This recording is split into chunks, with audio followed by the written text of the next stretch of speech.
What's up, everybody? Welcome back. So where we're at, we have this perfectly clean, beautiful S6 that's gonna basically look like that here in a little bit. We're gonna start stripping it. Everything out of it: drivetrain, engine, transmission, rear subframe, differential. Everything is going to go into the A6, which will become an S6. So where we're at on the A6 wagon, the recipient, it's pretty much stripped down to the point where we need to start pulling the V10 components and test fitting into here so we can see what all needs done, adjusted, cut, modified, hacked up, all that good stuff. So you can see what we're going to be dealing with. And this location right here is where the transmission mount goes. When we get the S6 up on the rack, we'll show you the difference, because it is completely different. And we will talk about how we are going to modify it to work like factory. So obviously the tunnel width from there to there, so everything fits, is more narrow in the A6 here. But we've got a pretty good plan of how we're going to massage that out and make it work. So we're gonna set the camera up and start the time lapse, taking this thing apart.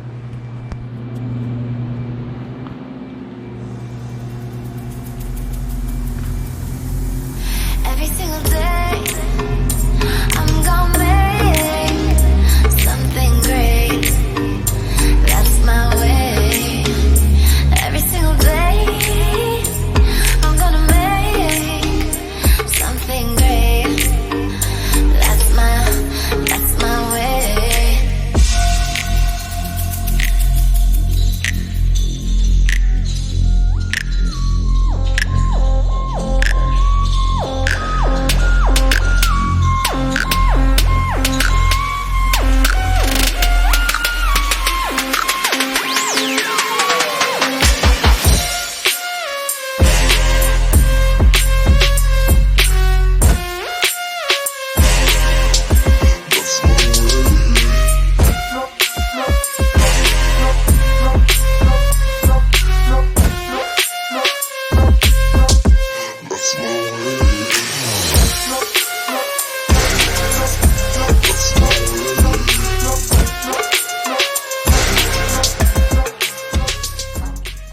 We're getting ready to drain all the fluids and unhook everything, but when we were putting the car on the lift, the low coolant light came on, so we're gonna stop and pressure test the cooling system while everything's still together, and let it sit overnight and see if we can see where a leak may be coming from before we tear everything apart.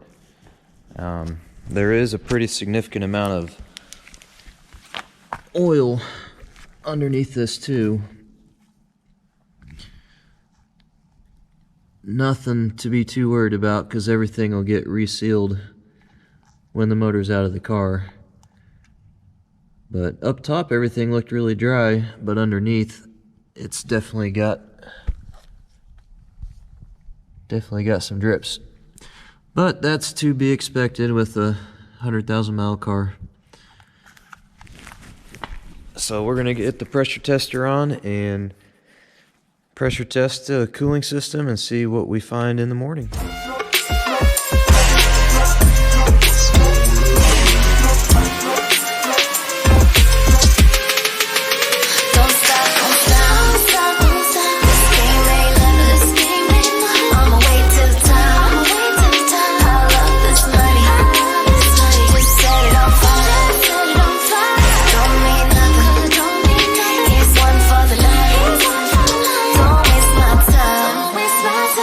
Every single day.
Okay, so we're draining the oil.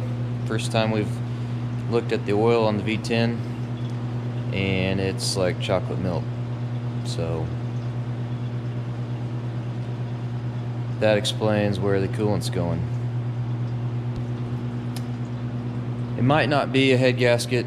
It could be like a heat exchanger. We're hoping that's where oil and coolant can mix. But usually when that happens, the oil will push into the cooling system because there's more oil pressure than there is coolant pressure. So it'll be a one-way leak. Right now we've got all the coolant going into the oil. Typically not good, but we'll try to dig a little deeper and see what's going on. But yeah, that's what came out of the drain plug.